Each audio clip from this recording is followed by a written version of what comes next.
ערב טוב, היה לי ממש חשוב להגיע לפה, גם כי אני מאוד אוהב את חביבה, וגם במקרים כאלה נהוג לדבר על יוצרים שמשפיעים עלינו בתור יוצרים בעצמנו, כעל אבות ואימהות וכיוצא בזה. אז במקרה של חביבה זה עובד אצלי תרתי משמע, לא רק מבחינה ספרותית, גם מבחינת הנראות. חביבה מאוד מזכירה לי את אמא שלי, אז במובן הזה זה משהו שנוגע לי במקומות אפילו יותר עמוקים.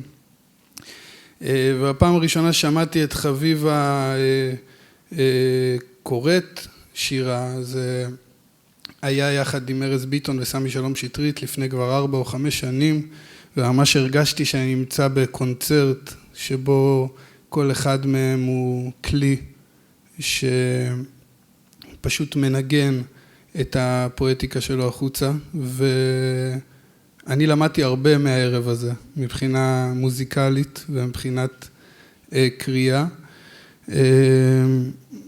בעניין של השירה אני פחות אוהב לדבר על שירה, אבל אולי כן כדאי להגיד במשפט שבמקרה של חביבה או במקרים אחרים בדרך כלל נהוג לדבר על שירה שעוסקת בכתבים ולהתייחס אליה כמו לוליין שהולך על חבל וצועד מקצה אל קצה, ובאמת בשירה של חביבה אנחנו מוצאים הרבה מאוד קצוות. זה מצד אחד שמימי ומצד אחר מאוד ארצי, מצד אחד קדוש ונוגע באיזשהו היכל, ומצד שני מתעסק בלכלוך וברפש ובאבק החיים. ובמקרה של חביבה אין את הלוליין, איך שאני מרגיש את זה. פשוט היא לוקחת את כל המרכיבים האלה ומכניסה אותם לתוך בקבוק ומערבבת את הבקבוק ופותחת קצת הפקק, ואנחנו צריכים לקוות שהגזים לא יתפוצצו עלינו ויחסו אותנו. ואני אקרא 2 שירים רודפים בספר. ימים יגידו, בוא נא ושמע את מה שלא אומר לך היום הזה.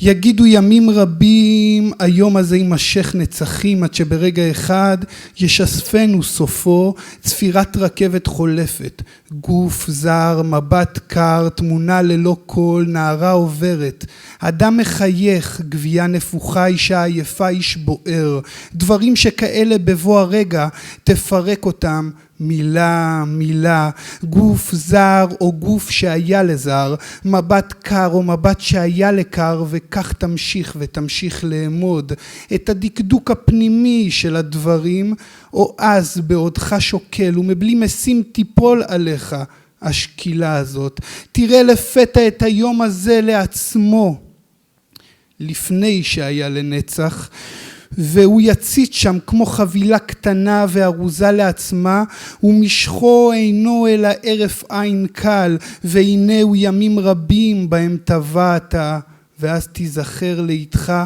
איך שביום הזה שרפת גפרור שהצית מאז את כל הסיגרים שמאפשרים לך לומר עכשיו כלו בעשן חיי, או איך שביום הזה צללת בקפיצת ראש של מים שאינם מפסיקים מלהיות כחולים, שמתיקותם לא חדלה כלל, ואז פתאום היום ההוא הסתום יהיה להתחלה של סוף.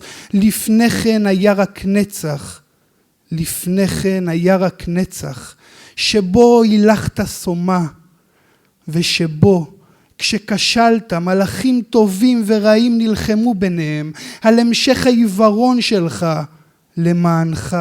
ואל תשאל אותי עכשיו מי הטובים ומי הרעים ומה כל אחד מהם מעדיף, תדע זאת ממילא כשיבוא הרגע שיבהיר לך את הדברים, שיספר לך סוף סוף מה אמרו הימים.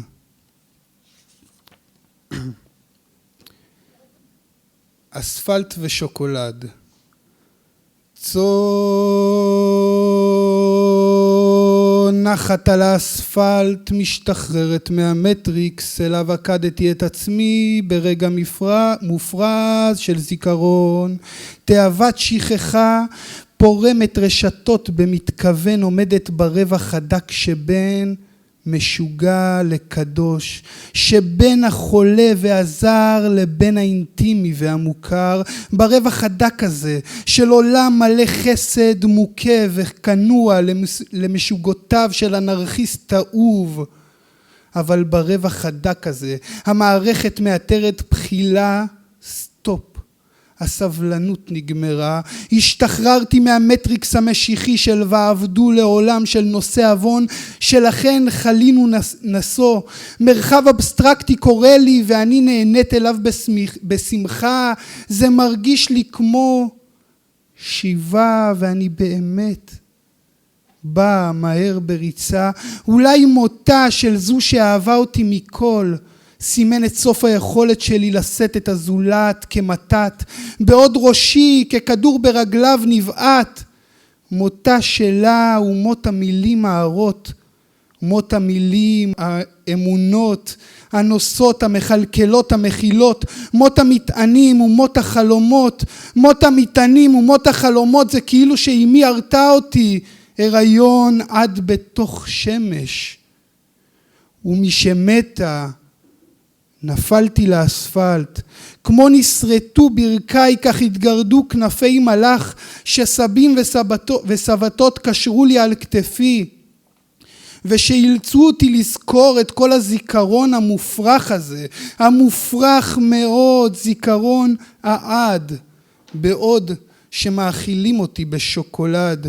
ובאמת שגם הפעם רציתי לכתוב זיכרון, אך לפתע נגמר העיפרון. אז התחלתי לכתוב בציפורניים ובשיניים ובשריטות, כי הזמן דוחק, עיניי צורבות ומגרדות, מתו בי כל המילים שאחזו אותי בעדינות ושהיו כל כך כבדות.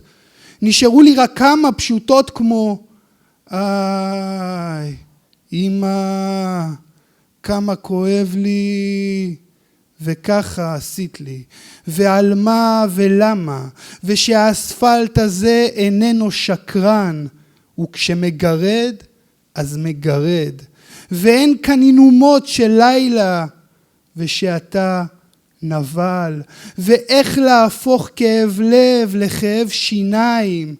ואז לקחת אקמול, לשים את הראש על הקר ולומר כל זה היה אתמול.